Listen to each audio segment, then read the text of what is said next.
Hello, welcome back to another episode of Created for Christ's Word. We are back with our Young and Mighty series, continuing with our new character, Esther, that we started from the last episode. I'm not going to make this an intro too long. I'm just going to jump right into the story. Don't forget to like and share with others, and let's get started with the story. When we last talked about Esther, we saw that the King Xerxes, hosted a competition to decide who would be the next queen after kicking Queen Vashti out of the kingdom and stripping her title as queen.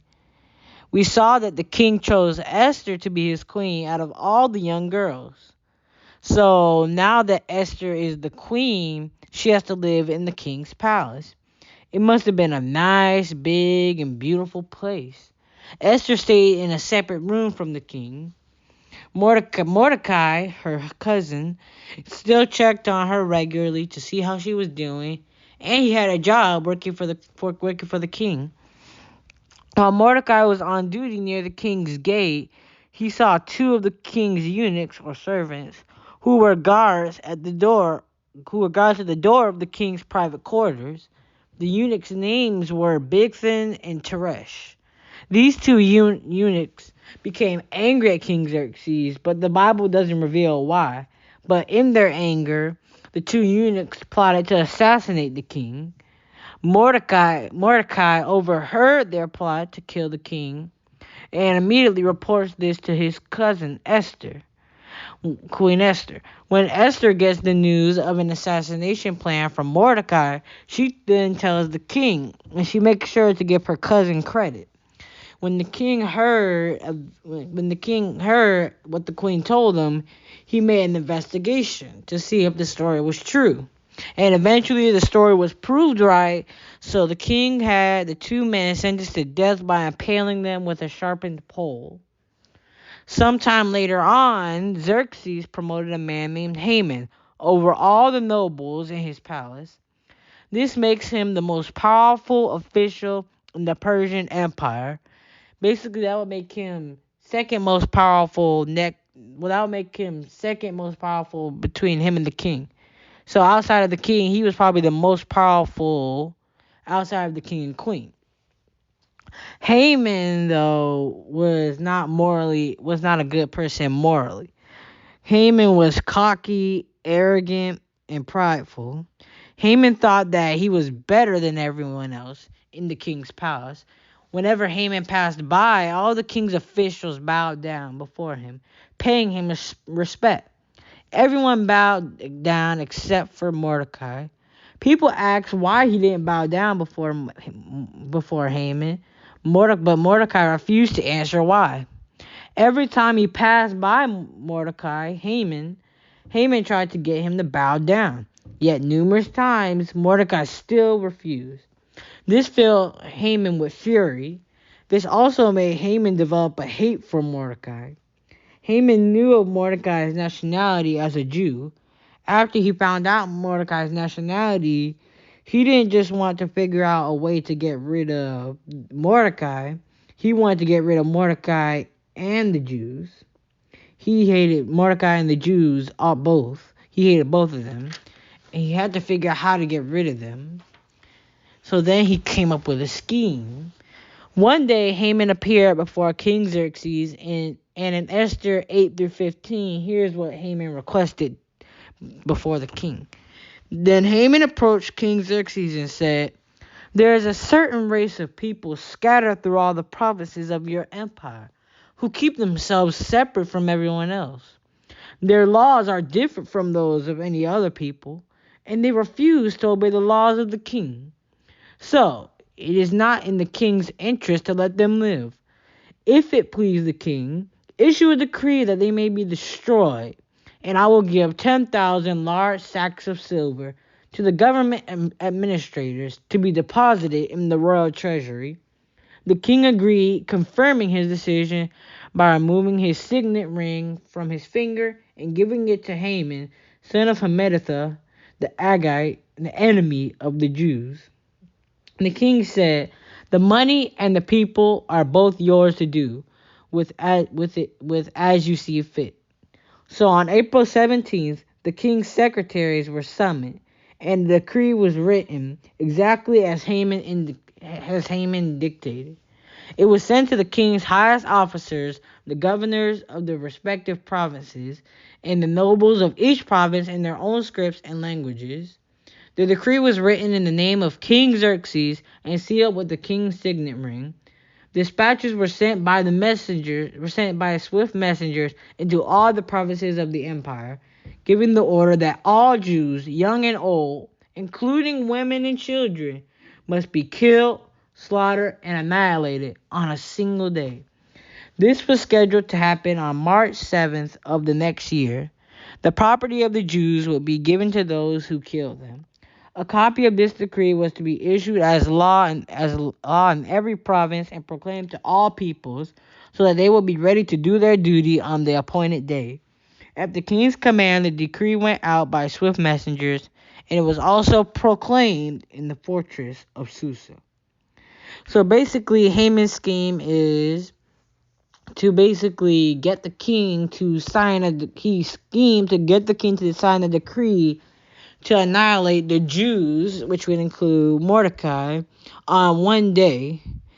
And he had to get the king's approval of it, but he didn't tell him it was Haman.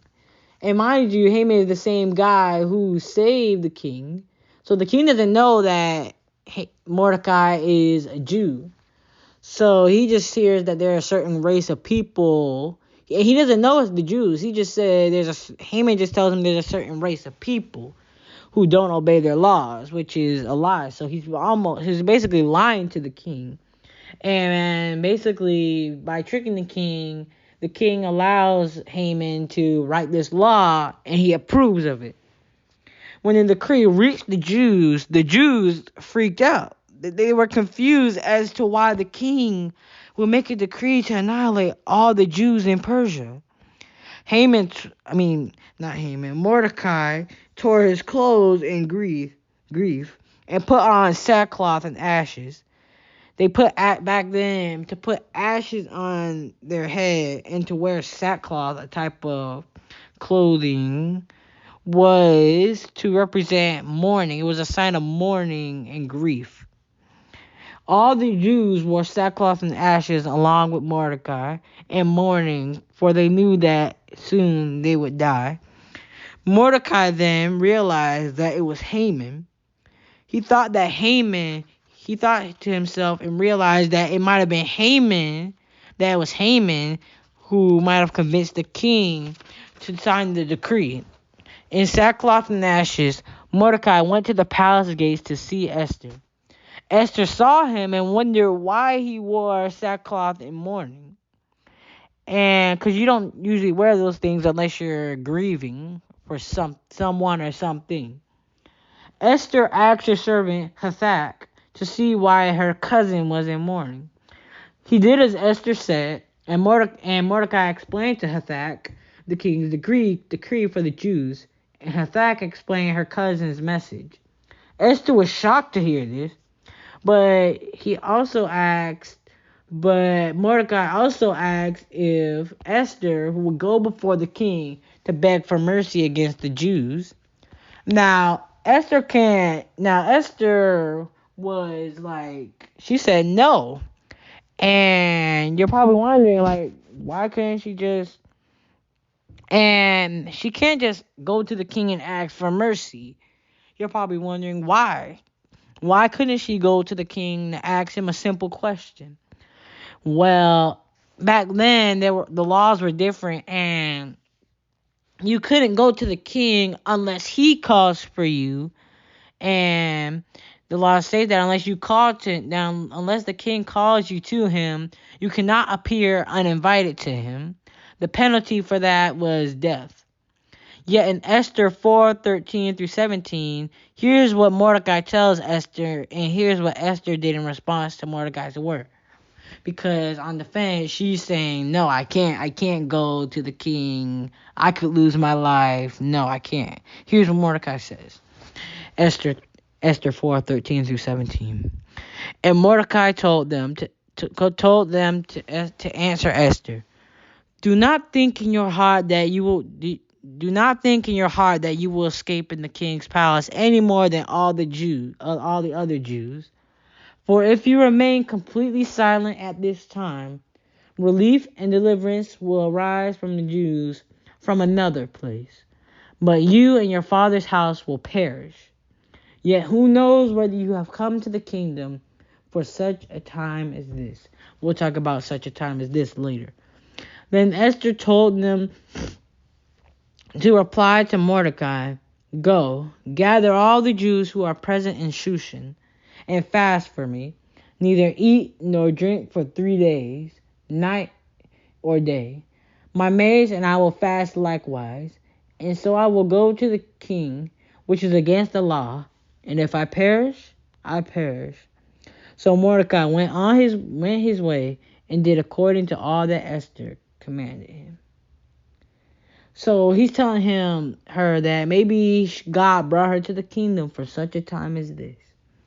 Now we're going to stop here for today, but this story is already getting good, and we're going to see how it develops more in the next episode. And we're just going to get right into our points with number 1. There's only 2 points. Number 1, we cannot yield, bow, and surrender to the world or to people. Mordecai did not bow before Haman because to him the only person that is worthy to be worshipped was God. Haman worshipped and obeyed God. He believed and honored and respected God. And he understood the importance of his obedience and loyalty to God. And it's important because the 10 Commandments states, "Thou shalt have no other gods before me." And I'm not saying that by bowing the people were putting Haman as a god, but no one is to be worshipped except God. Anyone that's not God, anyone that's not God, Mordecai would not bow to. We as the young people can't let others determine whether we worship God or not. It doesn't matter whether they are in a high position or well respected. We can't let people just dictate and maybe try to intimidate us to get them to worship them. I will not bow to anyone except God. And lastly, number 2, when God chooses you to do something, it is at just the right time. And I'm going to read again, Esther 4:13. I'm going to read that part. Here it is. "Yet who knows whether you have come to the kingdom for such a time as this." Mordecai told Esther that maybe God put her in the title of queen for such a time as this. And Esther believed him. She understood. So where does that put us? How does such a time as this relate to us? We live in a fallen world, and Jesus is coming back quicker than we think.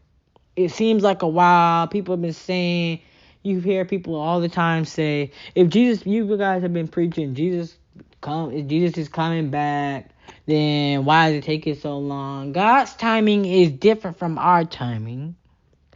What seems slow to us is actually, it may be faster to God. And what we see as something that is the right time, it's the perfect time to do this, it may not be the perfect timing for God. And we have to choose to trust his timing over our timing. God wants to use us for such a time as this. And I believe if there was ever a time that God could use us as young Christians, it would be now.